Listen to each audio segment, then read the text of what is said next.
Oh, bakit ba parang kanina ka pa hindi mapakali dyan, Ramona? Ako nahihilo sa'yo dahil kanina ka pa pabalik-balik sa paglalakad. Ano bang problema? Nakakainis ho kasi itong si Abel, tay eh. Ang hirap-hirap ko na siyang makontak nitong mga nagdaang linggo. Hindi ko ho siya makausap. Kahit yung mga text na pinapadala ko sa kanya, hindi niya rin sinasagot. Kanina pa ho ko tawag ng tawag sa kanya pero ring lang ng ring, nakakainis na ho. Kumalma ka nga muna. Hindi ba't nagpaalam naman sa'yo yung boyfriend mo na baka maging busy siya sa trabaho niya? Hindi ba't sinabi naman niya sa'yo na naging foreman na siya sa tinatayong building sa may kabilang bayan? Eh baka masyado lang focus si Abel sa trabaho niya. Pero kahit tuwing gabi ho, hindi ho siya matawagan eh. Hindi naman ho siya ganun dati. Lagi nga ho siyang may oras para sa akin mag-update eh. Nagtataka lang ako kung bakit feeling ko tinataguan niya ako nitong mga nagdaang araw. Hindi rin siya makabisita dito sa bahay natin. Nangako pa naman siya na pag-uusapan niya namin yung magandang day kung kailan kami kakasal next year. Tapos, hindi naman siya pumupunta rito. Para ho yata nakakalimutan niya na ako, tay. Hindi naman ho siya dating ganun. Ano ba naman yung klase ng pag-iisip mo, anak? Malay mo naman, abala lang talaga siya sa trabaho dahil mas nag-iipon na siya ngayon para nga sa kasal niyo next year. Habaan mo naman ang pasensya mo. Tawagan mo na lang siya ng tawagan hanggang sa sumagot na siya. Malabo naman na hindi kanya sasagutin kapag nakita kanyang tumatawag ka. Sige ho, papasok na lang ho muna ako sa kwarto, tay. Doon ko na lang ho siya tatawagan ulit. Pumasok na nga ako sa loob ng kwarto ko at saka pabagsak na naupo sa kama. Denial ko ulit ang number ni Abel at saka paulit-ulit siyang tinawagan. Gaya ng sinabi ni tatay, hindi ako tumigil hanggat walang sumasagot sa kabilang linya. Makalipas ang ilang minuto, pagkatapos ng panglimang pagdial ko ng numero niya, sa wakas ay may sumagot na rin sa kabilang linya. Parang gustong tumalo ng puso ko dahil sa sobrang saya. Pero agad na nawala ang ngiti sa mga labi ko nang may marinig akong boses ng isang babae sa kabilang linya. Hindi si Abel yun. Hello, sino to? Hello Ren. Nandyan ba si Abel? Si Abel? Wala siya eh, nasa trabaho na. Mukhang nakalimutan niyang dalhin tong cellphone niya. Buti na lang at umakyat ako dito sa kwarto namin, kung hindi ko masasagot ang tawag mo. Pwede ko bang malaman kung sino tumatawag sa kanya para masabi ko sa kanya na tumawag ka kapag umuwi na siya? Pwede ko bang malaman kung sino ka muna? Ako? Ako ang asawa ni Abel. Jem ang pangalan ko. Ikaw? Automatiko kong napatay ang tawag na yon dahil sa narinig ko.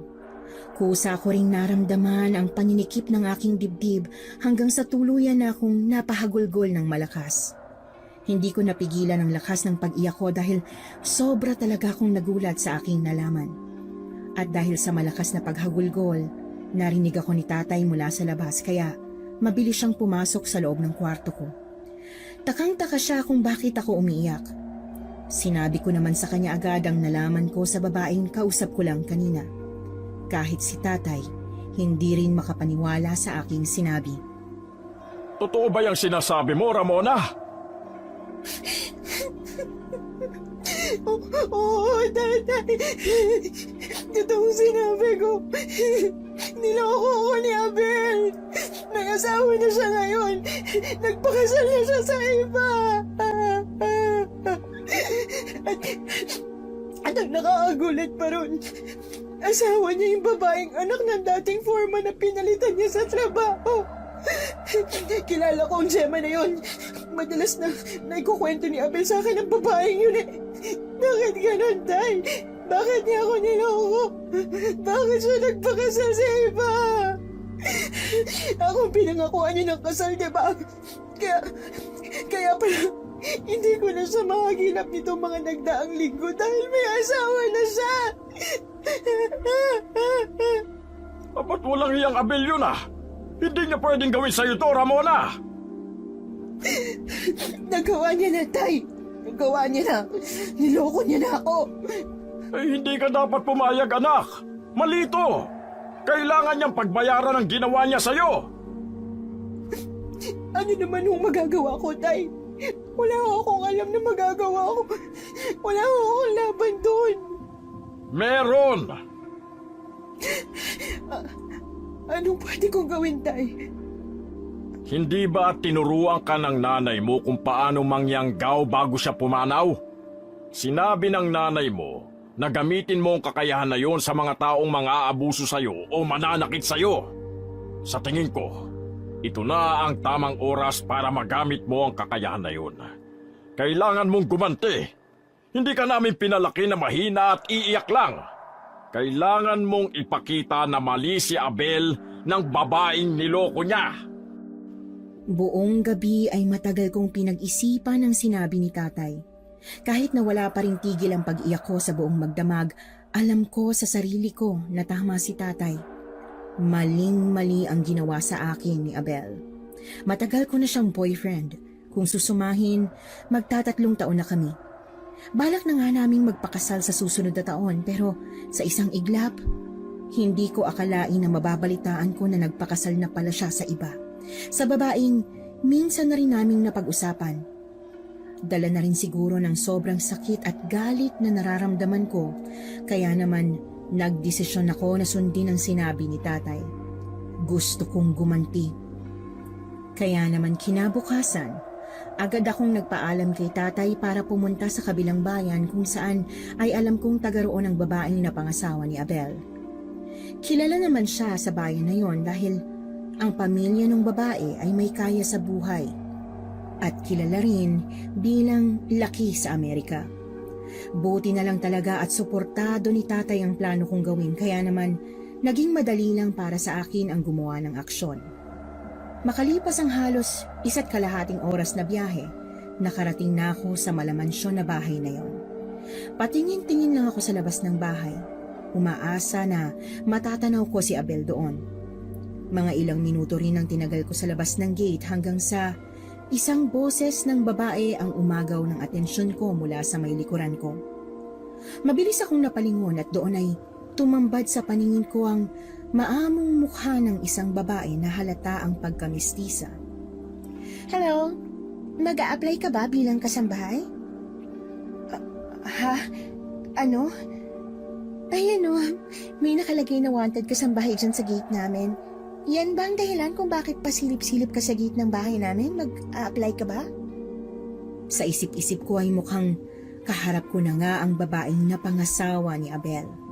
Medyo pamilyar din kasi ang maamo niyang boses kaya sigurado ko na siya nga yung Gemma na nakausap ko sa telepono kahapon. Hindi ko rin napansin na may nakalagay palang karatula sa kabilang gate nila kaya medyo nagulat pa ako sa itinuro niya. Wala man akong plano na pumasok bilang kasambahay sa kanya. Ginrab ko na rin ang pagkakataon na yon kaya naman agad akong sumang-ayon sa sinabi ng babae.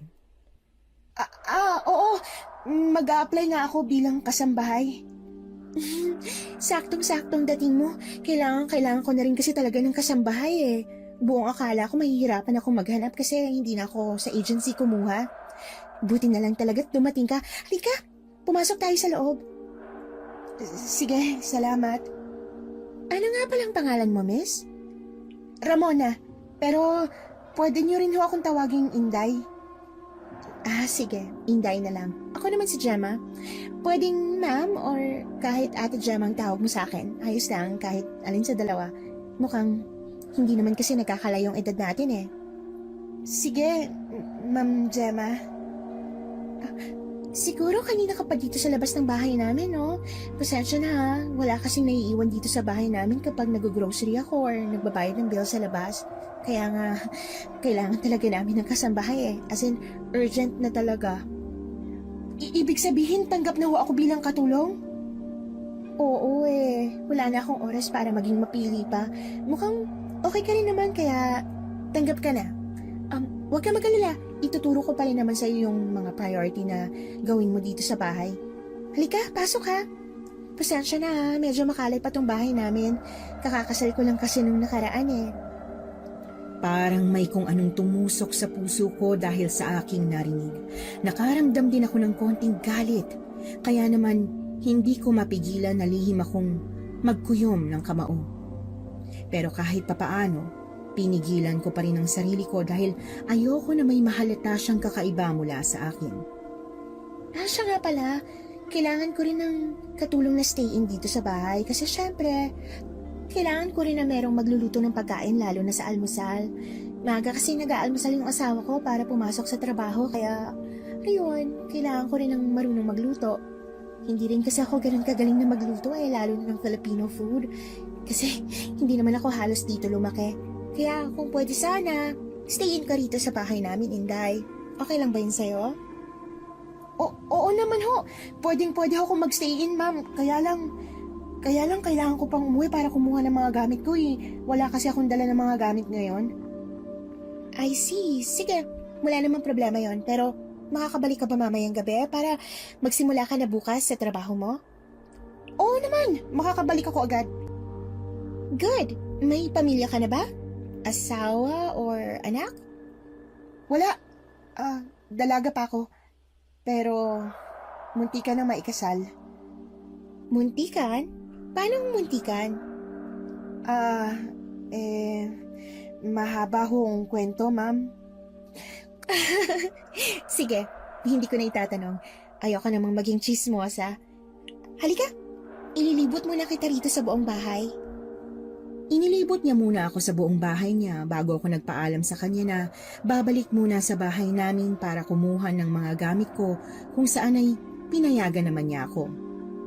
Pagbalik ko sa bahay namin, hindi ko na naman maiwasan na mapaiyak habang nagkukwento kay tatay ng mga nangyari sa may kabilang bayan. Malakas ang paghikbi ko habang mabilis na nag-iimpake ng mga damit ko. Nasa tabi ko naman si tatay at pinapakalma niya ako. Huwag ka nang umiyak, anak. Ang mahalaga ngayon, mas mapapadali ang paghihiganti mo dahil nasa loob ka na mismo ng bahay ng mag-asawa na yun. Magagantihan mo na si Abel. At kung gusto mo, kahit ang asawa niya, magagantihan mo rin. Gagantihan ko talaga sila. Lalo na si Abel. Hindi ako papayag, tay. Hindi ako papayag na mabuhay sila ng masaya habang ako miserable. Tama yan, anak. Para saan pa ang mga itinuro sa'yo ng nanay mo kung hindi mo yun magagamit? Suportado kita sa ginagawa mong yan. Salamat ho, tay. Pagbutihin mo, anak. Hindi pwedeng umuwi ka ulit dito ng talunan at umiiyak. Dapat pagbalik mo, malakas ka na ulit. Bandang mag-aalas 6 na ng gabi nang makabalik ako sa bahay na pagtatrabahuhan ko. Pinagbuksan ako ng pinto ni Gemma at muling pinapasok sa loob ng bahay. Sa may hapagkainan, tanaw na tanaw ko ang lalaki nakaupo doon habang kumakain. Likod pa lang niya ay alam ko na agad kung sino siya. Naikuyom ko na naman ang aking kamao dahil nagsisimula na naman akong makaramdam ng galit. Mabuti naman at nandito ka na. Tamang-tamang dating mo dahil naghahapunan na kami ng asawa ko. Ipapakilala kita sa kanya, halika. Sige ho, ma'am. Love, nandito na yung tinutukoy kong magiging kasambahay natin. Teka lang. Maghuhugas lang ako ng kamay. Bilisan mo. Teka, ano nga ulit ang pangalan mo? Nakalimutan ko agad eh. Ramona ho, ma'am. Pero Inday na lang ho.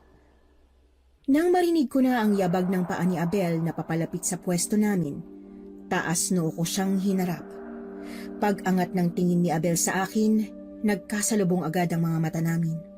Kitang-kita ko ang otomatikong paghinto niya mula sa kanyang paghakbang.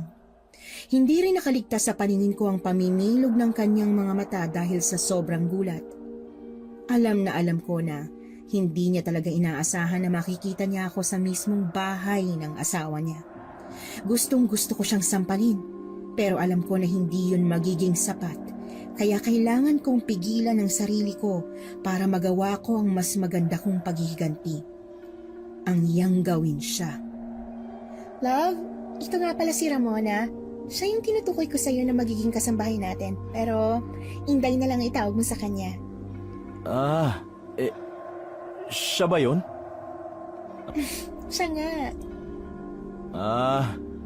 Kumusta ka? Ako nga pala si Abel, ang asawa ni Gemma. Medyo inasahan ko na talaga na magpapanggap si Abel na hindi niya ako kilala, kaya naman sinakyan ko na lang ang gusto niya.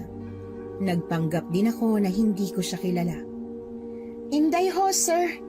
Ang bago niyong kasambahay. Mabuti naman. Kailangan na kasi talaga namin ng katulong dito sa bahay. Moo siya, ikaw na ang bahala sa kanya, love. Ipagpapatuloy ko lang yung pagkain ko. Nagugutom pa ako eh. Sige. Ihatid ko muna tong si Inday sa magiging kwarto niya, ha? Kumain ka lang dyan. Mag-aalas 11 na ng gabi pero hindi pa rin ako makatulog. Nakaupo lang ako sa kama nang biglang bumukas ang pinto ng kwarto ko. Inasahan ko na rin talaga na gagawin niya ang bagay na to. Ang puntahan ako. Kaya siguro hindi pa ako makatulog. Sigurado rin ako na pinatulog niya muna ng mahimbing ang asawa niya bago niya ako pinuntahan. Galit na galit ang ekspresyon ng mukha niya nang magkasalubong ang mga mata namin. Tumayo na rin ako at hinarap siya kung saan ay isang malakas na sampalang ibinigay ko sa kanya. Iritableng hinilamos niya ang kanyang kamay sa mukha at saka gigil na nagsalita habang mahina pa rin ang boses. Tatanggapin ko tong sampal mo sa akin ngayon dahil alam kong deserve ko to. Wala ka ring maririnig na reklamo mula sa akin. Pero ngayon, gusto kong umalis ka na sa pamamahay na to, Ramona. Bakit mo naman ako pinapaalis? Natatakot ka bang malaman ng asawa mo na girlfriend mo ko? Huwag mong sirain ang mga plano ko, Ramona. Plano? Ano ibig mo sabihin? Alam mo naman na sawang-sawa na ako sa buhay mahirap, di ba? Si Gemma ang tanging tulay ko para guminhawa ang buhay ko. Dahil din sa ama niya kaya na-promote ako bilang foreman. At kung sisirain mo yun, mawawala sa akin ang lahat ng pinaghirapan ko. Kaya kung ako sa'yo, umalis ka na dito. Ibig sabihin ayos lang na masaktan mo ko at paasahin sa kasal na pinangako mo sa akin para lang guminhawa ang buhay mo? Ganun ba? Ano naman kasi ang mapapala ako sa'yo? Mahirap ka lang din naman, hindi ba? Ngayon na nakaranas na ako ng karangyaan sa buhay, ayoko nang bumalik pa sa kahirapan. Kaya ngayon, hindi ako papayag na sirain mo ang buhay na meron ako ngayon, Ramona. Umalis ka na! Hindi ako aalis. Gagantihan pa kita sa panluloko mo sa akin, Abel. Ganti? Gagantihan mo ako? Nagpapatawa ka ba? Para lang sabihin ko sa'yo, patay na patay sa akin si Gemma. Kaya kahit anong sabihin mo sa kanya na paninira sa akin, hindi kanya paniniwalaan. Isang sabi ko lang na hindi totoo ang isang balita, maniniwala siya sa akin. Kaya sige, tignan natin kung masisira mo ako sa kanya. Walang hiya ka! Walang hiya talaga ako. Hindi mo pa ako ganun kakilala, Ramona. Hindi mo rin ako kilala, Abel. Kayang-kaya kong gantihan ka at pabagsakin ka. Sige, subukan mo kung kaya mo. Sa tingin mo ba, natatakot ako sa'yo? Sa ngayon, hindi pa. Pero itaga mo sa bato. Matatakot ka rin. Hindi mangyayari yun. Magsasayang ka lang ng oras. Isang nakakalokong pagngisi pa ang pinakawalan niya sa akin bago siya tuluyan ng lumabas ng kwarto ko. Parang maiiyak naman ako sa mga sandaling yon pero pinigilan ko lang ang sarili ko dahil ipinangako ko na hindi ko na siya iiyakan pa. Mas naging malaki tuloy ang galit ko sa kanya kaya naman sinigurado ko na hindi na ako mag-aaksaya pa ng panahon para magantihan siya. Kinabukasan, maaga akong nagising at naghanda na agad ng almusal ni Abel. Hindi na bago para sa akin na paghandaan siya ng pagkain dahil madalas ko na rin itong ginagawa sa kanya sa tuwing nasa bahay namin siya ni tatay. Ako pa lang ang gising ng mga oras na yon kaya malaya kong nagawa ang dapat kong gawin. Gamit ang isang matalas na kutsilyo, pilit kong tinanggal ang kuko sa kamay sa may hinliliit. Sakit! Tiisin mo lang ang sakit, Ramona. Walang-wala pang sakit na yan sa sakit na nararamdaman mo ngayon. Kukulang yan. Pagkatapos niyan, wala kang pagsisisihan. Kailangan mong ilahok yan sa pagkain ng walang yang si Abel na yun para mayanggaw mo siya. Kayang-kaya mo to. Tiisin mo lang. Binubulong ko ang mga katagang yon sa aking sarili habang pilit ko pa rin tinatanggal ang aking kuko. May kumakawala pa na konting luha sa aking mga mata dahil sa sakit pero hindi ko na yun masyadong ininda pa. Makalipas ang ilang minuto, halos makahinga na ako ng maluwag nang matanggal ko na nga ang kuko sa hiniliit ko. Tinadtad ko ito ng maliliit at hinalo sa sabaw na niluluto ko. Pinatakan ko rin yun ng dugo bago tinalian ng maliit na tela ang aking sugat.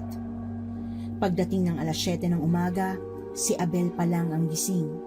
Nasa may hapagkainan na siya kaya naman hinanda ko na agad ang niluto kong pagkain para sa kanya. Nagsimula naman siyang kumain at nanatili lang ako sa kanyang tabi. Pinapanood ko ang bawat pagmuya niya. Halata naman na sarap siya sa niluto ko. Wala siyang kaalam-alam na nagsisimula na ako sa pangyayanggaw sa kanya. Ang sarap mo talagang magluto. Swerte ko naman dahil natitikman ko pa rin ang luto mo kahit nahiwalay na tayo at may asawa na ako. Akala ko, hindi ko na matitikman tong luto mo eh. Medyo nanghinayang din ako ron. Pero ngayon, masasabi ko na ang swerte ko talaga. Di kasi marunong magluto si Gemma eh.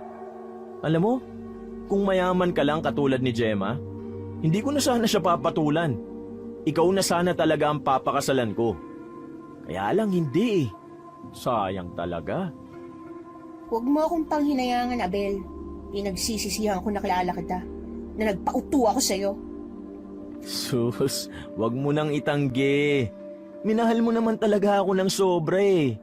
Kaya ka nga nandito, di ba? Dahil hinahabol mo ko. Nandito ako para gumanti. Hindi kita hinahabol. Ganti-ganti. Di mo ako magagantihan. Ikaw lang ang matatalo. Kung gusto mo, maging babae na lang kita. Maging kabit. Pahayag naman ako ron eh. Sino ba naman ako para tumanggi? Nandito ka na rin naman sa pamamahay namin ni Gemma eh. Kaya pabor din to sa ating dalawa. Hindi ako mahihirapan. Hindi ka rin mahihirapan. Okay lang naman sa akin kung paghatian niyo ako. Naikuyom ko ng mahigpit ang kamao ko dahil sa sinabi ni Abel. Ibang-iba siya sa Abel na nakilala ko noon kaya may parte rin sa sarili ko na nabibigla ako sa mga naririnig ko mula sa kanya. Gusto ko siyang sigawan kaso nga lang hindi na yun natuloy dahil nakita ko na si Gemma na pababa na ng hagdan. Halatang kagigising lang niya. Oh, kumakain ka na pala, love. Hindi mo man lang ako ginising. Bakit pa? Kaya ka nga kumuha ng katulong para kahit papano humaba pa ang tulog mo, di ba? Gusto ko rin kasi na magpahinga ka ng mas matagal. Oh, thank you, love. Ang thoughtful mo talaga. Salamat din sa paghahanda ng almusal namin, ha, Inday? Wala ho yun, ma'am. Teka, paano yung daliri mo sa kamay? Bakit may tali yan at konting dugo? Nahiwa ko lang ho ng konti kanina. Naku, mag-iingat ka sa susunod Matatalas pa naman yung mga kutsilyo namin dito dahil mga bago pa lang yan. Mga regalo kasi yan ng kasal namin eh. Sige ho, mag-iingat na ako sa susunod. Kakain na rin ho ba kayo, ma'am? Para maikuha ko na kayo ng pinggan sa kusina. Hindi na. Hindi ako nag-aalmusal. At saka, more on oatmeal and bread lang ang kinakain ko. Hindi ako mahilig sa kanin. Laki kasi ako sa Amerika kaya hindi namin nakasanayan yung pagkain ng kanin palagi. Ikaw, kumain ka na rin kung gusto mo. Mamaya na rin ho, pagkatapos ni Sir. Lumipas ang ilang araw at patuloy lang ako sa pangyayanggaw ko kay Abel. Minsan ay hinahaluan ko ng ginupit kong buhok ang mga pagkain niya at madalas ay dinuduraan ko rin ang mga yon. Naglibing na rin ako ng underwear niya sa bakuran nila na tinatamaan ng sinag ng buwan at pinatakan ko rin yon ng aking dugo. Lahat ng yon ay itinuro sa akin ni nanay noong nabubuhay pa siya, kaya alam ko na darating ang araw na tatalab na ang yanggaw ko kay Abel. Alam kong araw na lang ang kailangan kong hintayin. Isang araw, tanghali noon, abala lang ako habang nagpapakain ng alaga nilang pusa nang biglang may dumating na isang lalaki sa bahay. Pinagbuksan ko siya ng pinto kung saan ay hinanap niya sa akin agad si Gemma. Pinapasok ko naman siya sa may sala at doon sila nagpang-abot. Lester, anong ginagawa mo dito? Bakit hindi ka man lang nagsabi na bibisita ka? Wala dito si Abel eh. Hindi ba kayo nagkita sa site? Tinaon ko lang talaga na wala dito si Abel para kausapin ka. Ha? Bakit? May problema ba? Bakit mukhang bad trip ka yata? Talagang bad trip ako. Hindi ko na kasi maintindihan yung asawa mo kung anong problema eh. Bakit? Anong ginawa ni Abel? Ayun, lagi na lang mainit ang ulo niya sa site. Kahit wala namang mali. Pinagmumukha niyang mali kami at yung ibang mga trabahador. Lagi pa nga niya ako sinisigawan eh. Teka, kumalma ka nga muna. Alam ko na laging mainit ang ulo ni Abel lately, pero wala rin akong alam kung ano nangyayari sa kanya eh. Akala ko may problema lang sa trabaho kaya nadadala niya dito sa bahay. Ano? Ang akala ko nga, kayong may problema kaya nadadala naman niya sa trabaho ang init ng ulo niya. Wala naman kami pinag-aawayan o pinagtatalunan. Wala rin akong idea sa kinakainit ng ulo niya. Kung hindi kayo nag-aaway, ano? Alam mo, namumuro na siya sa akin ha. Lagi niyang inahagi sa amin yung design ng building. Tapos kung makapag-utos siya, para siyang manager, lagi pang pasigaw. Pinipigilan ko lang talaga ang sarili ko na patulan siya, Gemma eh. Dahil alam kong asawa mo siya at magkaibigan tayo. Pero namumuro na yung si Abel. Parang mga utosan niya kami kung utos-utusan niya sa site ha. Alam mo naman na dyan ako gigil sa mga pag-uugali na ganyan eh. Pero kilala mo naman si Abel, 'di ba? Hindi naman talaga siya ganun. Kaya nga eh. Kaya nga diniretso na kita ngayon dito para makausap. Kesa siyang diretsuhin ko. Kung pwede lang, kausapin mo si Abel, Gemma. Kung sa akin, pwede niya pang ipakita ang ganung ugali niya dahil makakapagpigil pa ako kasi kaibigan kita. Pero sa ibang foreman, baka masibak na siya sa trabaho dahil sa ginagawa niya. Sige, kakausapin ko na lang siya pag uwi niya mamaya. Saan ko yan, Gemma ha? Ayokong magkasira kami. Inaalala lang din kita. Naiintindihan ko. Nang makita ko na paalis ng bisita ni Gemma, nagmadali naman akong magtago sa may pader ng kusina para hindi nila mapansin na nakikinig ako sa usapan nila. Sa loob-loob ko, hindi ko maiwasan na lihim na mapangisi dahil alam kong nagsisimula na ang epekto ng yanggaw kay Abel. Hindi naman ako nagkamali sa hinala ko. Pagkarating pa lang kasi ni Abel kinagabihan, kung saan ay nasa may bungad pa lang ako ng kusina noon para sabihin na tapos na yung niluluto ko. Malakas na boses agad ni Abel ang narinig ko. Halata talaga ang init ng ulo niya at para siyang nag-aapoy sa galit dahil pulang-pula rin ang mukha niya. Nasaan na ba yung pagkain ko? Wala pa ba? Bakit wala pa nakahain ng pagkain sa mesa? Gutom na ako eh! Hindi mo naman kailangang sumigaw, Abel. Sa nagugutom na nga ako eh! Teka, patapos na yung niluluto ni Inday. Bakit ba ang init ng ulo mo? Hindi ka ba kumain sa kantinang side? Walang kwenta ang mga pagkain doon. Halos mga walang lasa. Parang sagmaw. Nakakadiri. Mas gusto ko yung pagkain dito. Inday? Inday, maghain ka na nga. Ipaghain mo na ng pagkain si sir mo. Sige ho, ma'am. Naghain na nga ako ng pagkain na nilagyan ko ng yanggaw. Dinuraan ko yon at hinaluan ng pinagpakuluan ng buhok ko. Pagkalapag ko pa lang ng pagkain sa lamesa, agad na itong sinunggaban ni Abel. Para talaga siyang aso na ilang araw nang hindi pinakain kaya halos isubsob niya ang mukha niya sa kanyang pinggan. Kitang-kita ko naman ang reaksyon ni Gemma na napakunot ang noo at halatang naninibago sa inaasal ng asawa. Dahan-dahan naman sa pagkain, love. Baka mabulunan ka. Sa gutom na nga ako eh. Ano bang pakailan mo? Sige, hindi na ako mangingialam.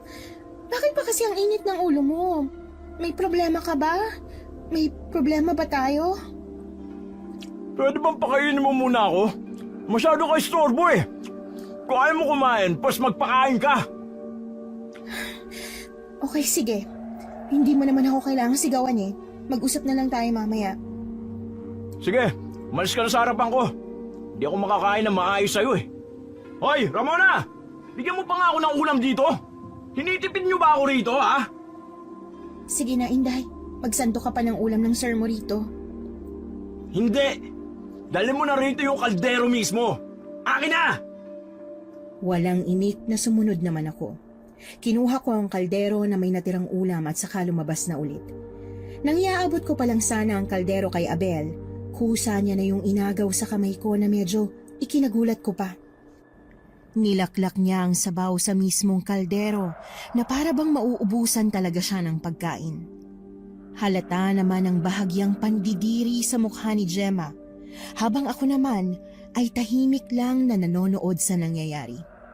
Ang saya ko dahil sa aking nakikita. Pagkatapos kumain ni Abel, nasa sala na sila kaya naman nagpanggap na lang ako na nagpapakain ng pusa para hindi nila mapansin na nakikinig ako sa kanilang usapan. Mula sa pwesto ko ay tanaw na tanaw ko at dinig na dinig ko ang nangyayari sa pagitan nilang dalawa. Ano bang nangyayari sa'yo, Abel? Bakit pa parang ang init-init ng ulo mo kahit daw sa site ang init din ng ulo mo eh? At sino naman na may sabi sa'yo niyan, ha? Yung nagmamagaling at mayabang mong kaibigan? Ano? Pwede bang wag mong pagsalitaan ng ganyan si Lester? Huwag mong sabihin na kinakampihan mo siya. Hindi ko siya kinakampihan. Pero mali rin naman na pinagsasalitaan mo ng ganyan si Lester eh. Kilala mo yung tao. Alam mong hindi siya ganyan katulad ng sinasabi mo. Eh di kinakampihan at pinagtatanggol mo nga siya. Aray! Napatigil ako sa ginagawa ng makita kong mahigpit na hinawakan ni Abel ang pisngi ni Gemma. Gigil na gigil siya sa nangyayari. Kitang-kita ko rin ang panlilisik ng mga mata niya habang nakatingin sa asawa. Wala naman akong nararamdaman na emosyon o awa. Nanonood lang talaga ako sa nangyayari. Bitiwan mo nga ako! Nasasaktan ako, Abel! Ang sakit! Masasaktan ka talaga sa akin.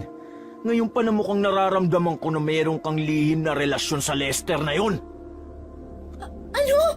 Ano ba pinagsasasabi mo? Aray! Nasisiraan ka na ba ng ulo? Nahihibang ka na ba? Matagal mo nang kilala si Lester, Abel. Alam mo, kaibigan ko lang siya. Kaibigan ka rin naman yan, diba? Kaibigan? Ikaw lang ang pumilit na kaibiganin ko siya eh. Hindi ko siya kaibigan. At sigurado ko na hindi mo lang din siya basta kaibigan lang. Hindi ko alam ang sinasabi mo, Abel. Pero sinisiguro ko sa'yo na wala kaming ibang relasyon ni Lester bukod sa pagiging malapit na magkaibigan. Yun lang yun, wala lang iba pa. Pwede bang bitiwan mo na ako? Nasasaktan na ako eh. Kuraduhin mo lang, Gemma. Dahil kapag nalaman ko na iniiputan mo ako sa ulo, babasagin ko talaga pareho mga bungo nyo. Kitang-kita ko pa na marahas na binitiwan ni Abel ang pisngi ni Gemma kaya mabilis itong napaupo sa sofa. Ako naman ay nagmadali na binuhat ang pusa para ikulong sa kulungan nito na nasa garahe pa para na rin hindi nila mapansin na nakita at narinig ko ang lahat ng pagtatalo nila. Napangisi ako habang tinitingnan ko ang buwan na ilang gabi na lang ay malapit nang mabuo at maging ganap na bilog. May babangis pang asawa mo, Gemma. Maghintay ka lang. Pagsisisihan mo rin na nagpauto ko sa lalaking yan. At ikaw, Abel, pagsisisihan mo nilokot pinaasa mo ko. Hindi kita kayang gantihan. Doon ka nagkakamali. Malapit nang matupad ang mga plano ko. Kung makakabalik ka man sa sarili mong katinuan, tsak na wala ka nang mababalikan pa dahil lahat ng meron ka, tatanggalin ko yun sa'yo. Sisirain kong lahat ng meron ka ngayon, lalong-lalo ng kasal mo at ang minamahal mong trabaho. Kinaumagahan, ipinagluto ko ulit ng almusal si Abel. Nagpahanda rin siya ng pagkain sa baunan dahil magbabaon na lang daw siya ng pagkain na niluto ko na dadalhin niya sa trabaho. Dahil na rin kasi sa yanggaw kaya nawawalan siya ng gana sa ibang pagkain. Normal lang nahahanap-hanapin niya ang pagkain na may yanggaw dahil base sa sinabi ng nanay sa akin noong nabubuhay pa siya, para na ring aswang ang isang taong nayayanggaw. Tanging ang kakainin lang nito ay ang pagkain niyanggawan dahil yun na lang ang makakabusog sa kanila. Pagkatapos kumain ni Abel, pumasok na rin siya sa trabaho. Abala naman ako noon sa pagluluto ng itlog para sa magiging almusal ko nang dumating si Gemma. Akala ko'y magpapahanda siya sa akin ng oatmeal na kakainin niya. Pero kinausap niya lang ako ng masinsinan tungkol kay Abel. Wala naman akong magawa kung hindi ang makinig lang sa sinasabi niya, kahit ang totoo ay alam ko naman kung ano talagang nangyayari sa kanyang asawa. Hindi ko na talaga alam kung ano nangyayari sa kanya, Inday. Hindi naman siya ganun dati eh. Kahit nung nililigawan niya pa lang ako, at kahit pagkatapos ng kasal namin, ang okay-okay pa talaga ng pagsasama namin. Pero ngayon, wala akong idea kung ano nangyayari sa kanya.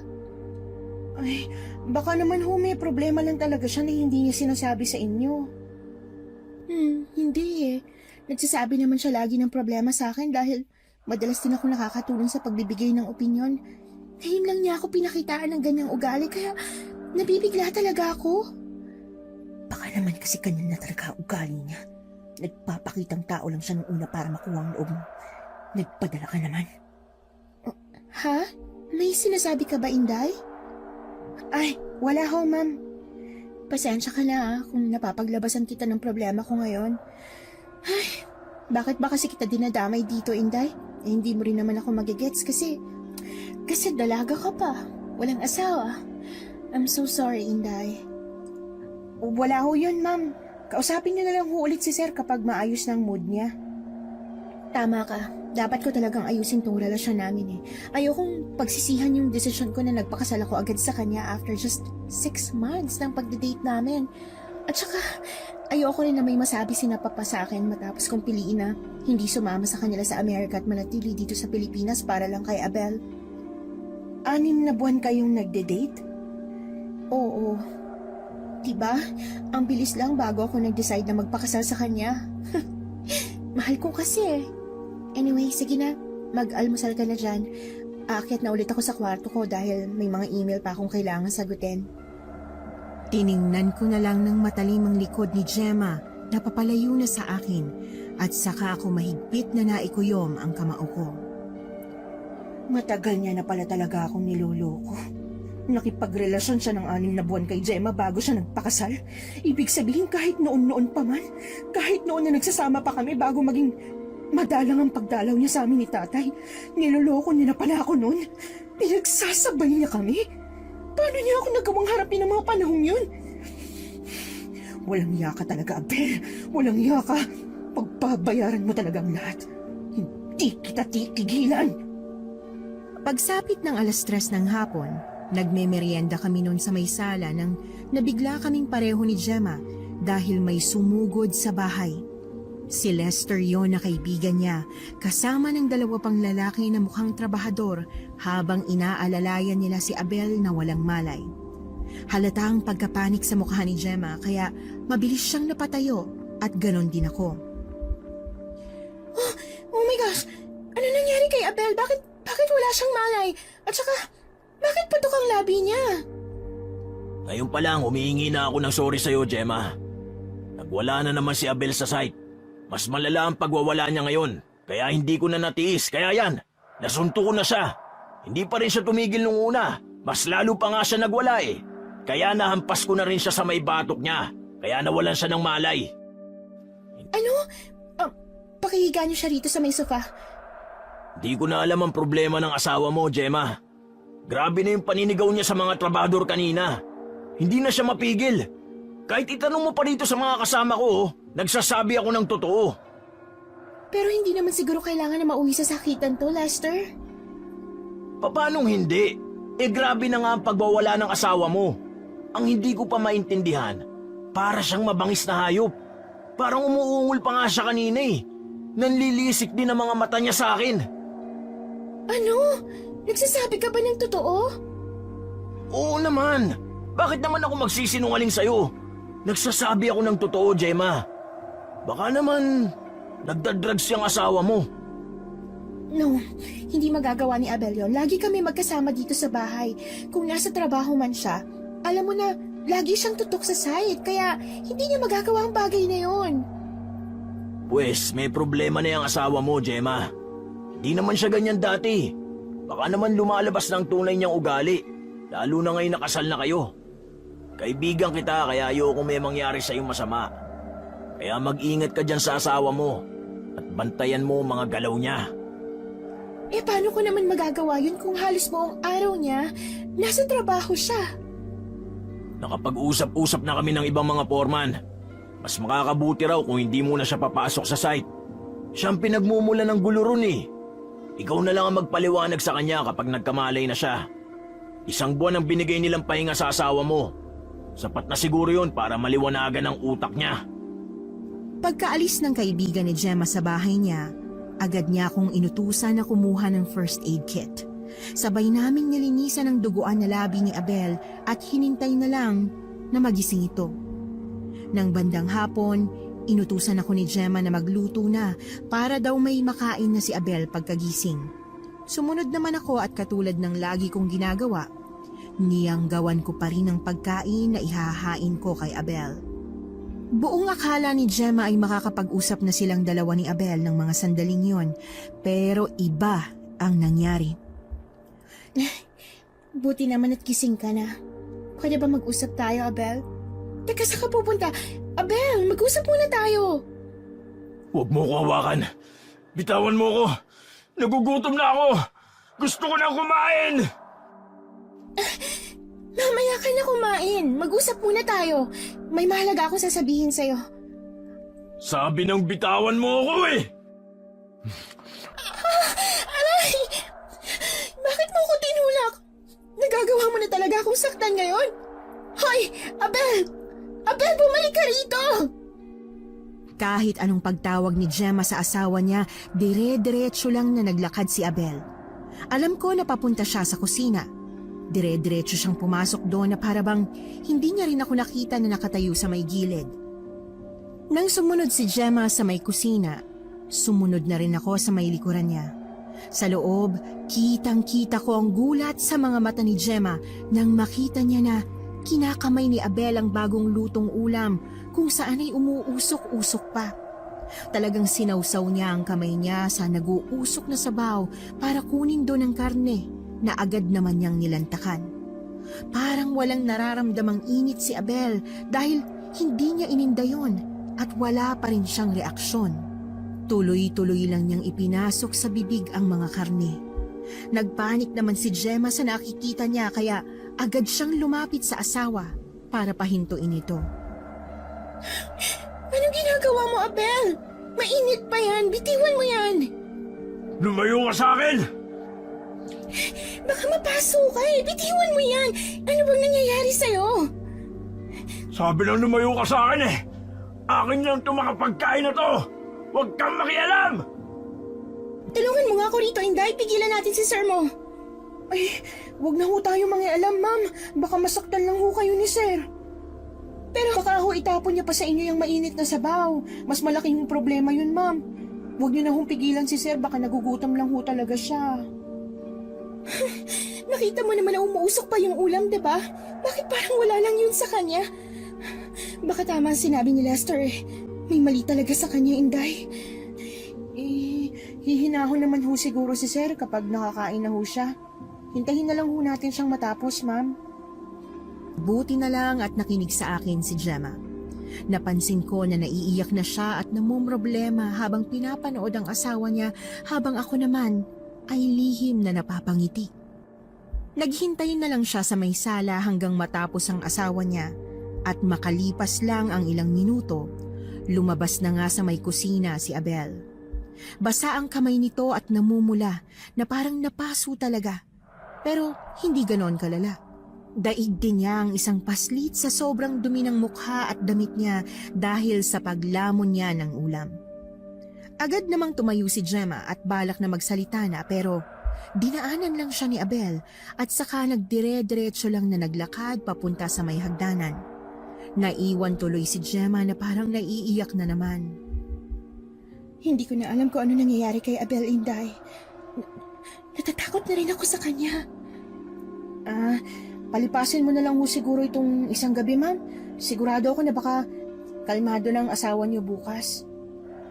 Sa tingin mo? Oo naman ho. Wala namang pag-aaway ng mag-asawang hindi nasusolusyonan ng magandang pag-uusap eh. Well, tama ka. Salamat sa advice mo, Inday, ha? Wala ho yun, ma'am. Sige, akit na ako sa taas. Matulog ka na rin. Sige ho, ma'am. Buong akala ko'y magdidire-diretso na ang buong magdamag na kalmado lang. Pero hindi yon ang nangyari. Nabulabog ang buong bahay dahil sa mga narinig kong nababasag. Dahil nasa tabi lang ng kusina ang kwarto ko, dinig na dinig ko ang ingay ng mga nababasag na gamit mula sa labas, kaya agad na rin akong tumayo at lumabas ng kwarto ko. Sa may bungad pa lang, naririnig ko na rin ang malakas na pag-iyak ni Gemma. Abel, ano ba? Tama na! Ah! Ah! Tama na, Abel! Ano ba nangyayari sa'yo? Please lang, tumigil ka na! Habang sumisigaw si Gemma, patuloy lang naman sa pagbabasag ng mga vase si Abel na parabang hindi niya naririnig ang sigaw ng kanyang asawa. Maya-maya pa ay napatingin si Abel sa malaking salamin doon sa sala. Doon pa lang siya medyo huminto ng konti dahil tinitigan niya ang sariling refleksyon sa salamin yon. Buong akala siguro ni Gemma ay titigil na ang asawa niya ng mga sandaling yon dahil nagsimula na siyang humakbang papalapit kay Abel, pero dagli niyang naitakip ang kanyang dalawang kamay sa tenga. Bigla na lang binato ng isang maliit na vase ni Abel ang salamin yon kaya yung tuluyang nabasag. Ano ba? Tama na, Abel! Huwag kang makialam dito. Kung ayaw mong yung pagmumukha mong basagin ko! Ano bang nangyayari sa'yo? Hindi na kita maintindihan, hindi na kita kilala. Natatakot na ako sa'yo. Tama lang na matakot ka. Magwawala ako hanggat gusto ko. At hindi mo ako mapipigilan. Pamamahay ko rin to.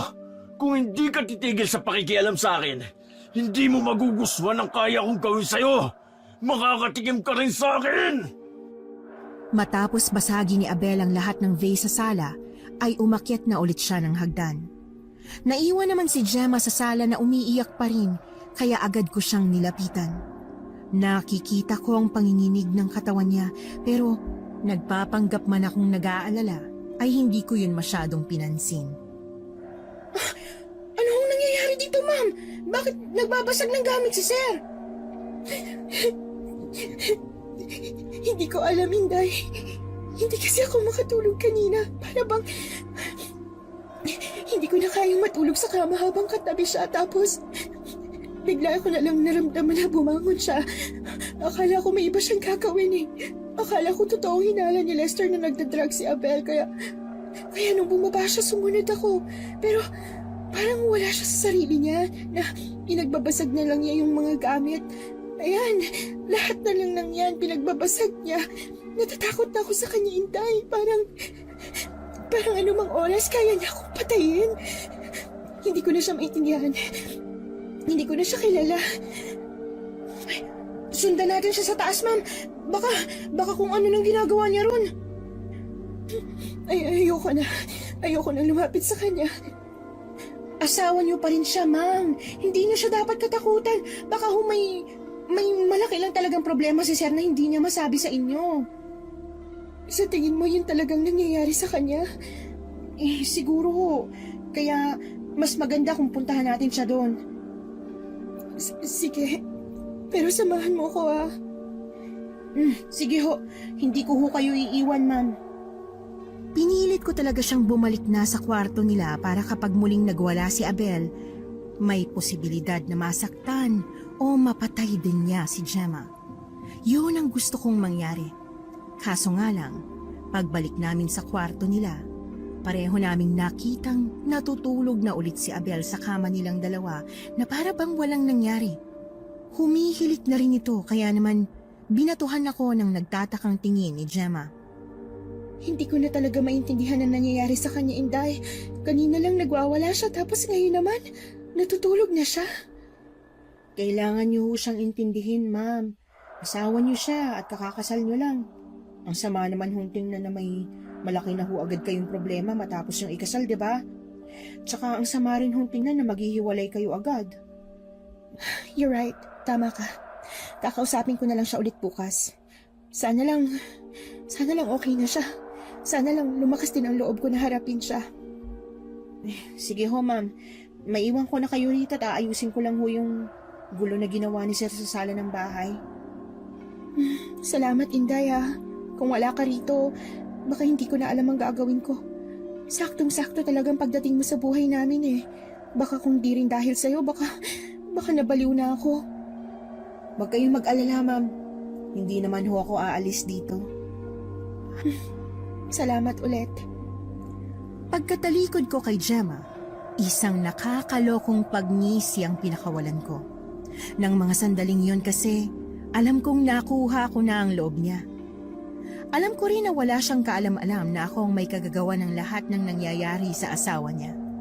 Wala siyang kahit konting ideya na akong nagpapabaliw at nagpapabangis kay Abel. Bago ako bumalik sa sala para maglinis, lumabas muna ako ng bahay dala ang isang kutsilyo. Pumunta ako sa may likod ng garahe at hinukay ko kung saan ko binaon yung panloob na damit ni Abel. Pagkatapos kong mahukay yon, hiniwa ko ang palad ko para dumugo yon. Ipinatak ko ang dugo ko sa panloob ni Abel at saka muli ko ulit yung binaon. Kinabukasan ng umaga, abala ako sa pagluluto ng almusal nang dumating si Gemma. Napansin ko ang pag-aalala sa mukha niya. Nakita mo bang sir mo, Inday? Ha? Hindi pa, ma'am. Bakit ho? Wala kasi siya sa kwarto namin eh. Natutulog pa siya nung naligo ako tapos nung paglabas ko, wala na siya sa kama namin. Hindi ko naman ho napansin na lumabas siya. Hindi kaya pumasok pa rin siya sa trabaho kahit sinabihan na siya na magpahinga na muna? Hindi naman ho siguro siya aalis nang hindi pa kumakain ng almusal, ma'am. Sigurado ho ako na hindi siya umalis ng bahay. At saka, nasa garahe pa rin naman ho yung sasakyan niyo. Saan ba nagpunta si Abel? Ay, tulungan mo na nga muna akong hanapin siya sa buong bahay, Inday. Mamaya mo na ituloy ang pagluluto mo. Sige ho, ma'am. Papatayin ko lang ho muna itong stove. Teka. Paano yung palad mo? Bakit may sugat ka na naman? Nahiwa ka na naman ba habang nagluluto? Hindi, ma'am. Nasugatan lang ako ng konti habang pinupulot ko yung mga bubog mula dun sa nabasag na salamin ni Sir kagabi. Pero maliit lang naman ho ito. Ganun ba? Sige, humingin ka na lang ng gamot sa akin mamaya ha. Ipaalala mo na lang sa akin. Tulungan mo na lang muna akong hanapin si Sir mo sa buong bahay. Sige, ma'am. Dahil wala nga si Abel sa loob ng bahay, naisipan namin na lumabas muna ng bahay para doon siya hanapin.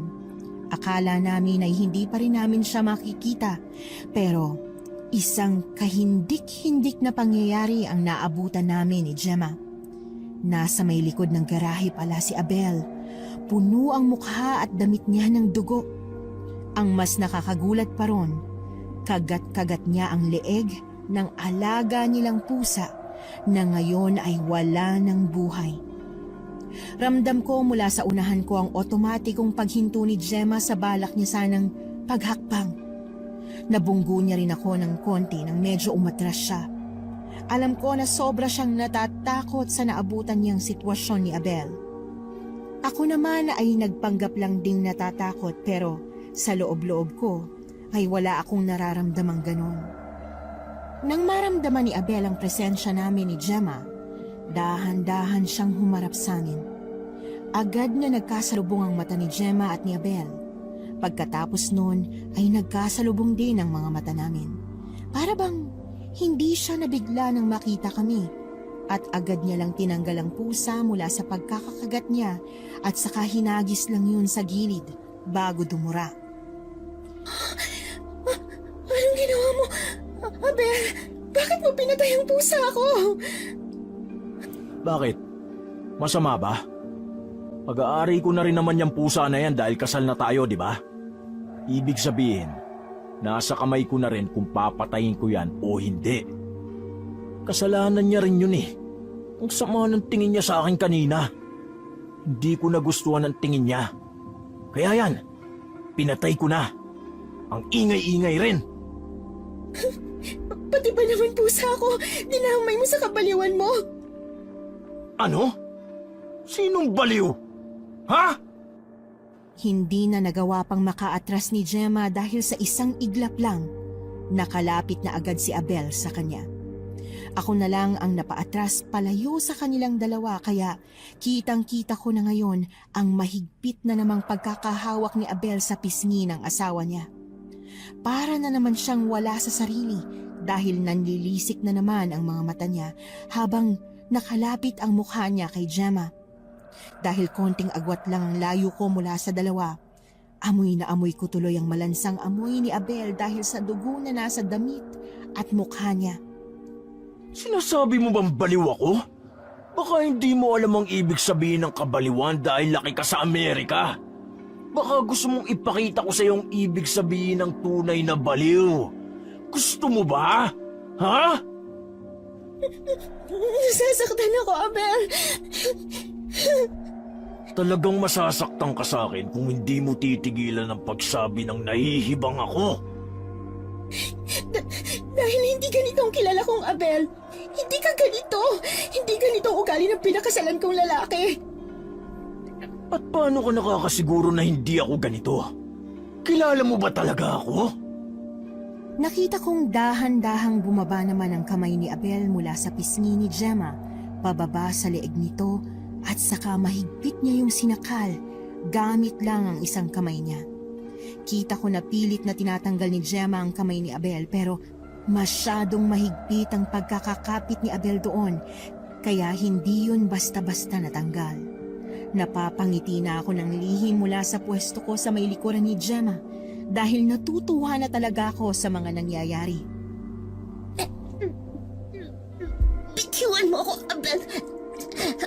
Hindi ako makahinga. Nasasakal ako. Let go of me. Kung ipagpapatuloy mo ang ginagawa mo, baka magaya ka sa ginawa ko sa pusa mo. Parang awa mo na. Bitiwan mo na ako.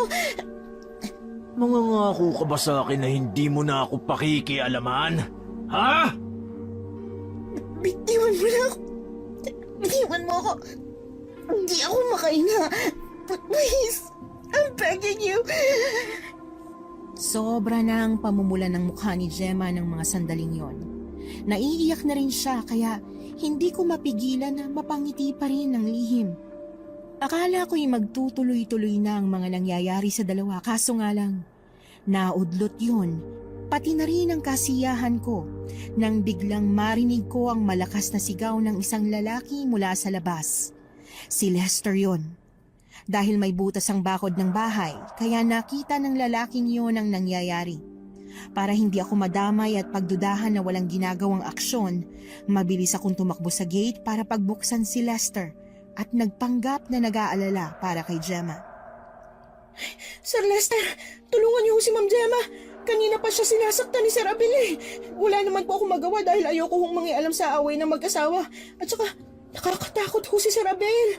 Hindi ko siya magawang lapitan. Namumuro na talaga yung Abel na yan. Pati ba naman ang ma'am mo sinasaktan? Hoy! Anong ginagawa mo? Bitawan mo si Gemma! Walang iya ka talaga! Mabilis na nakalapit si Lester kaya marahas niyang naitulak si Abel na naging dahilan kung bakit nabitiwan na nito si Gemma. Agad na inilayo ni Lester si Gemma na ngayon ay halos manghina na at paubo-ubo na rin. Nagpanggap akong nag-aalala kaya agad kong inalalayan si Gemma habang hinaharap naman ngayon ni Lester si Abel. Ma'am, okay lang ho kayo. Okay lang ako, Inday. Tawagin mo na lang yung guard ng subdivision para mapigilan tong dalawa. Pero hindi ko ho kayo maiiwan sa ganitong sitwasyon niyo, ma'am. Ikaw na naman, Lester. Talagang ang hilig mong sumausaw sa buhay namin mag-asawa, no? Nakikisawsaw talaga ako dahil kitang-kita ng dalawang mata kong pananakit mo sa kaibigan ko. Kaibigan? O baka naman may lihim na kayong relasyon ng asawa ko? Ano? Alam mo sa sarili mo na kaibigan ko lang si Gemma. Saan ang galing yung hinala mo? Nababaliw ka na ba, ha? Ay teka, kailangan ko pa bang itanong yun? Tignan mo nga yung sarili mo ngayon. Halatang nasisiraan ka na ng ulo. Tatawag na sana ako ng pulis eh. Pero mukhang sa mental ka nababagay. Anong sabi mo? Tama na, please! Huwag na kayong magtalo pa! Hindi na ako makakatiis na ginaganyan mo si Gemma. Sa tingin ko, dapat na kitang isumbong sa papa niya, kay Tito, nang maghiwalay na kayong dalawa. Wag! Huwag mo gagawin yan, Lester! Tama. Pagsabihan mo yung kaibigan mo na huwag makialam. Tama na hong pagtatalo nyo. Sir Abel, baka naman ho nagugutom lang kayo. Baka gusto niyo hong kumain na. Ipaghahanda ko na ho kayo ng pagkain niyo sa loob. Napatingin sa akin si Abel at kahit papano'y nakita kong medyo kumalma na nga ang galit na ekspresyon ng mukha niya kanina. Alam ko naman na pagkain lang talaga ang magpapakalma sa mga niyayanggaw na tulad niya, kaya alam ko na hindi niya matatanggihan ang alok ko.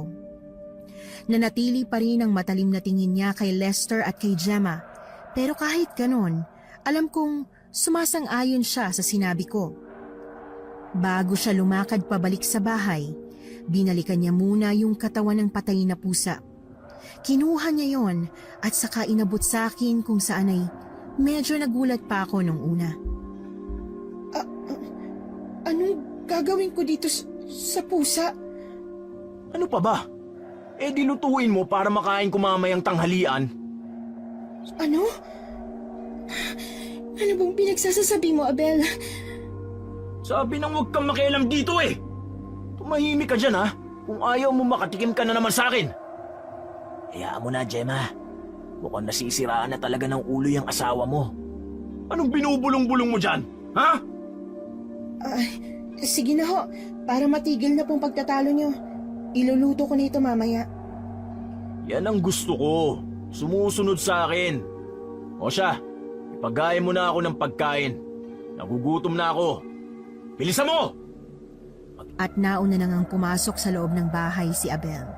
Agad ko namang nilapitan si Gemma at nagpanggap pa rin nag-aalala ko at nasa panig nila ako.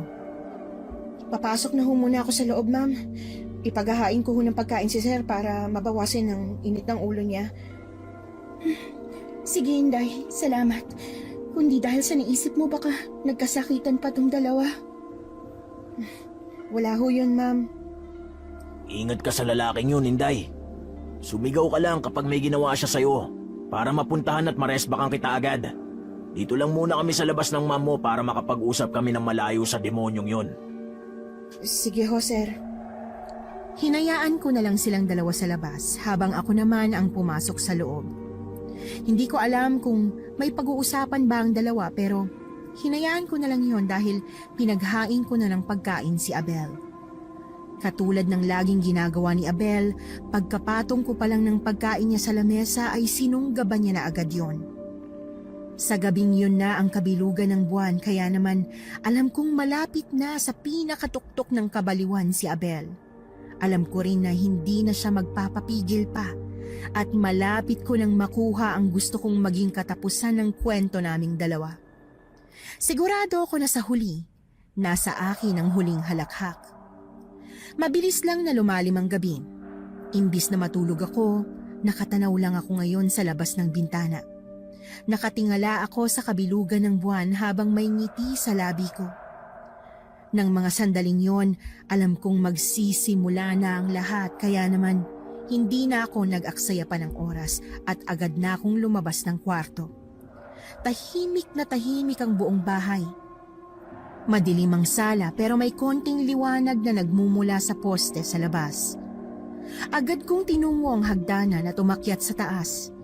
Sa harap ng nakasaradong pinto ng kwarto ni na Abel at Gemma, pinakinggan ko ang nangyayari sa loob. Dinig ko ang mahinang boses ni Abel na parang bumubulong, kaya naman dahan-dahan kong binuksan ang pinto ng silid nila para pasimpleng sumilip sa loob. Kitang-kita kong pagtakip ni Abel ng unan sa mukha ni Gemma habang nagpupumiglas naman si Gemma sa kama. Mamatay ka na! Mamatay ka na!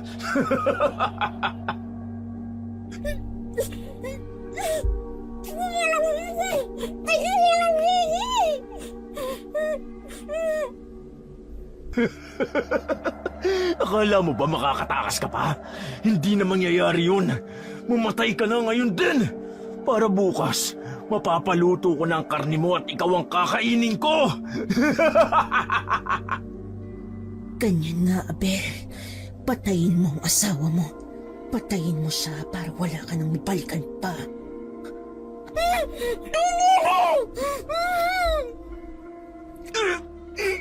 Aray! Mabilis kong niliitan ang pagkakabukas ng pintuan kung saan ako nakasilip nang makita kong malakas na nasipa ni Gemma ang bandang tiyan ni Abel. Naging dahilan yon kung bakit nabitiwan ni Abel si Gemma at mukhang nakuha niya agad ang pagkakataong yon para makalayo sa nababaliw niyang asawa. Agad na bumangon si Gemma at lumayo kay Abel kung saan nasa magkabilang parte sila ng kama. Habol-habol pa rin ni Gemma ang sarili niyang hininga habang naluluha. Sinabi ko na nga ba may balak kang gawan ako ng masama? Hindi ko maintindihan ang nangyayari sa'yo, Abel. And I think tama ng pagtitiis ko sa'yo. Ayoko na. Tama na. Maghiwalay na tayo. Akala mo ba'y ganun lang kadali yun? Papatayin muna kita bago mo ako mahiwalayan. Hindi ka rin mapapakinabangan ng iba dahil kakainin kita ng buong buo. Tama na. Pakawalan mo na ako, Abel. Ayoko na sa'yo. Tigilan mo na ako. Alam ko hindi ikaw yan. Alam ko may mali lang sa'yo. Walang mali sa akin. Huwag mo akong daanin sa iyak mo dahil hindi mo ako madadaan sa ganyan. Papatayin muna kita. Kitang-kita ko nang may kinuha si Abel mula sa drawer ng bedside table nila. Kuminang pa yon nang matamaan ng ilaw kaya nakita ko na yun ang paborito at antik na labahan na pag-aari ni Abel. Nang makita yun ni Gemma, halata ang pamumutla ng mukha niya. Alam ko na takot na siya ng mga sandaling yon. Huwag mo na akong pahirapan pa, Gemma. Alam mo naman na wala ka ng ibang matatakbuhan pa, di ba? Please lang, Abel. Please let me go. Kung pakakawalan kita, wala akong karne na kakainin. Hindi ako nasiyahan sa karne ng pusa na kinain ko kanina eh. Pero sa'yo, mukhang mabubusog na ako. Kaya pwede ba? Huwag mo na akong pahirapan pa. Huwag mo na rin pagurin pang sarili mo. Hindi mo ko mapapatay. Hindi ako nagkamali sa hinala ko sa balak na gawin ni Gemma. Bumuelo pa siya para makakaripas pero agad ding tumakbo si Abel kaya parang nagpapatintero silang dalawa sa loob ng kwarto. Pero ang mas kinagulat at ipinagtaka ko, bigla na lang sumigaw si Gemma habang tumatakbo. Isinigaw niya ang pangalan ni Lester na para bang tinatawag niya talaga yon at para bang maririnig talaga siya nito. Ah! Help me! Lester! Help me! Lester! Bakit niya tinatawag si Lester? Ano ibig sabihin nun? Nandito ba si Lester sa bahay nila? Hindi pa man nagsisink in sa utak ko ang nangyayari, narinig ko na lang mula sa labas ang malakas na pagkakabukas ng pintuan ng bahay. Sa sobrang lakas nun ay parang dumagundong ang buong sala. Mabilis naman akong nakakilos at agad na tumakbo para magtago sa may guest room. Iniwan kong bahagyang nakabukas ang pintuan para makasilip ako. Doon ay nakita ko nga si Lester na nagmamadaling umakyat ng hagdan at saka pumasok sa loob ng kwarto ni na Gemma. Nang mga sandaling yon, doon ko lang napagtanto na mukhang nakabantay lang pala si Lester sa labas ng bahay. Sa tingin ko rin ay may usapan ng dalawa nang maiwan sila sa garahe kaya bigla na lang sumulpot si Lester ngayon.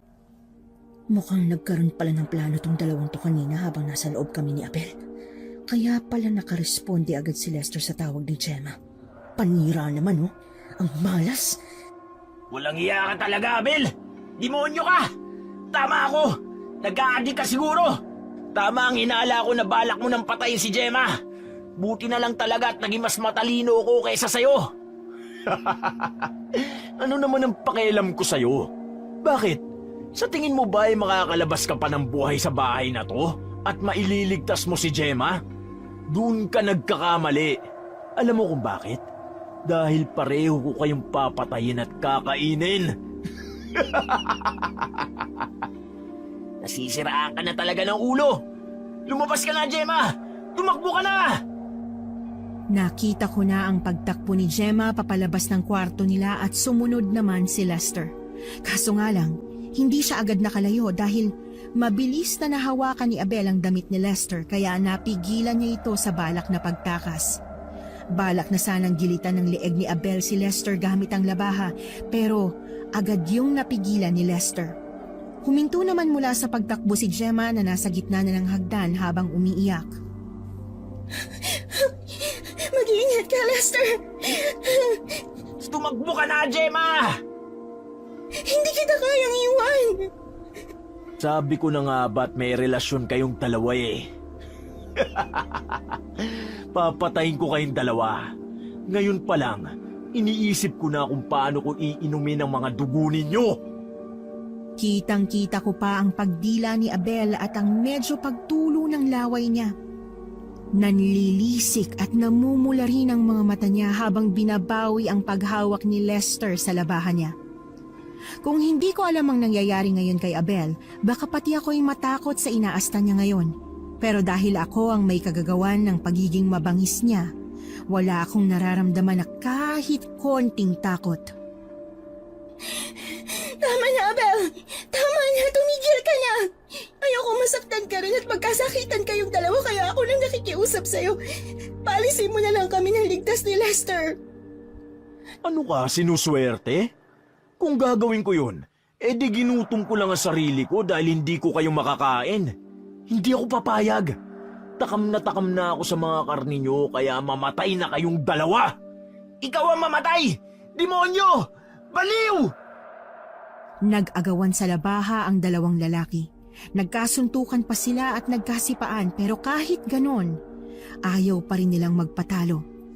Lalo pang tumulo ang malapot na laway ni Abel na parabang isa siyang asong nauulol. Kahit nanonood lang ako, kinakabahan din ako sa pwedeng mangyari. Sa isip-isip ko ay gusto ko nang malaman ang magiging katapusan ni Abel. Hindi nagtagal, natumba na si Lester sa sahig kung saan ay agad na pumatong sa kanya si Abel. Lester, mag-ingat ka! Masyado kang pakialamero. Ikaw ngayon ang uunahin ko! Wag, Abel! Huwag kang lalapit, Gemma! Diyan ka lang! Mamatay ka na! Mauna ka! Habang pilit na sinasaksak ni Abel si Lester, pinipigilan pa rin ni Lester na tumama sa kanyang talim ng labaha. Halatang nahihirapan na siya sa lakas ni Abel, pero kahit ganoon ay ayaw pa rin niyang magpatalo. Lalong lumakas na rin ang pag-iyak ni Gemma. Hindi niya alam kung kaninong pangalan ang tatawagin niya. Papatayin kita! Mabulo ka sa impyerno! Demonyo ka! Sa isang mabilis na galaw, bigla na lang nasuntok ni Lester ang mukha ni Abel kaya medyo napabaling sa gilid ang mukha nito. Doon nakakuha ng pagkakataon si Lester na maagaw ng tuluyan kay Abel ang labaha. At sa isang iglap, agad niya yung tinarak sa leeg ni Abel.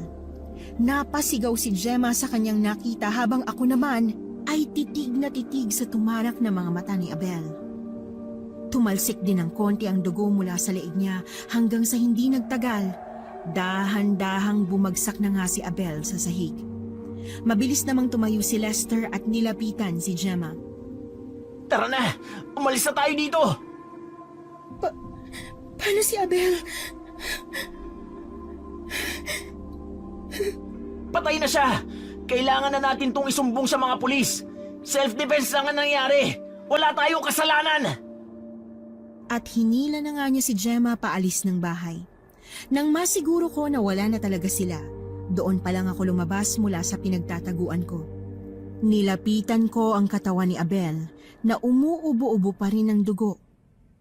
Nagkasalubong ang aming mga paningin at balak niya sana akong abutin pero lumayo na ako at tinawanan siya.